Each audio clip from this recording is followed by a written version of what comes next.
So for our first problem, we're going to be solving for the overall mass flux corresponding to the maximum molar diffusion flux.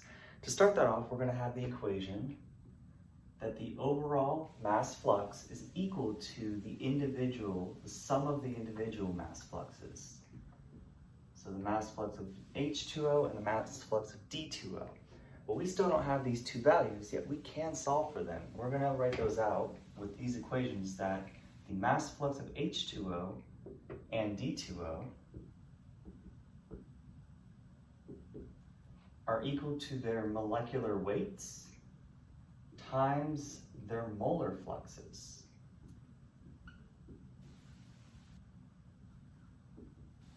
But now we run into the issue that we don't have their molar fluxes, yet we actually can solve for that as well.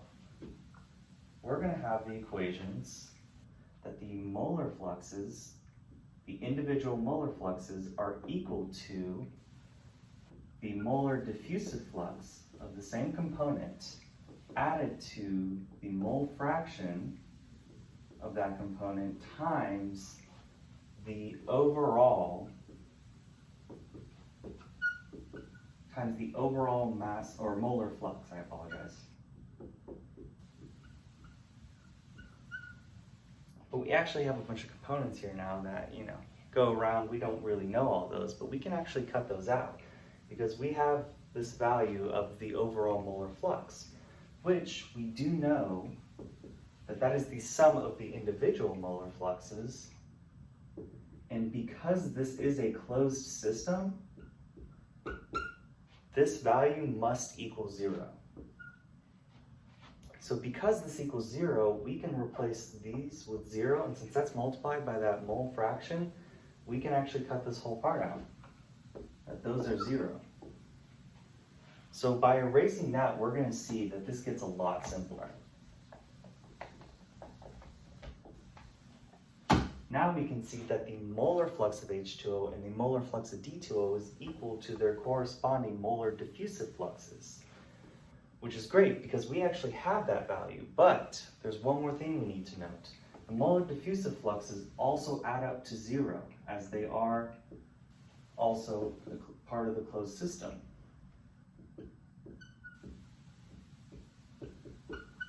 And because of that, we can deduce that they are both equal but opposite.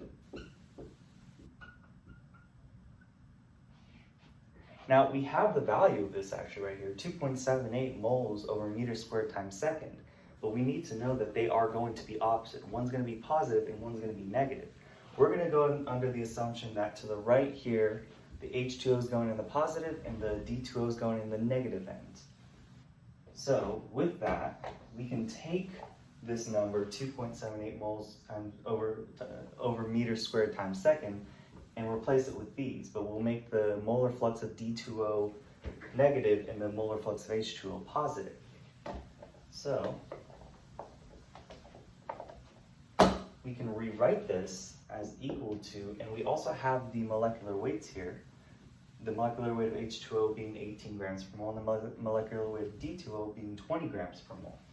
We can rewrite this as 18 grams per mole times the 2.78 moles over meter squared times seconds.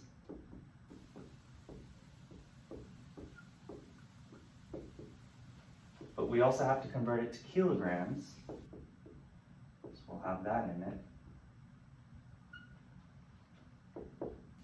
And the same applies for the D2O, except it is 20 grams per mole times the negative 2.78 moles over meters squared times seconds, and then convert it to kilograms. Which we can get for both of these factors. We get that the H2O is 0.0500, and that the D2O is 0.0556 negative. I'm sorry, it's negative 0.0556. Now that we have both H2O and D2O, we can actually solve this equation up here. We have both values. So we can get that as 0.0500 minus, it's supposed to be plus, but because of that negative, we're going to write it as a minus 0.0556, which leaves us with 0.0056, or we can write that as 5.6 times 10 to the negative 3. And that is in grams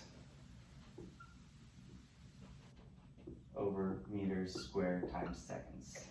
And that is the answer to find the overall mass flux. Thank you.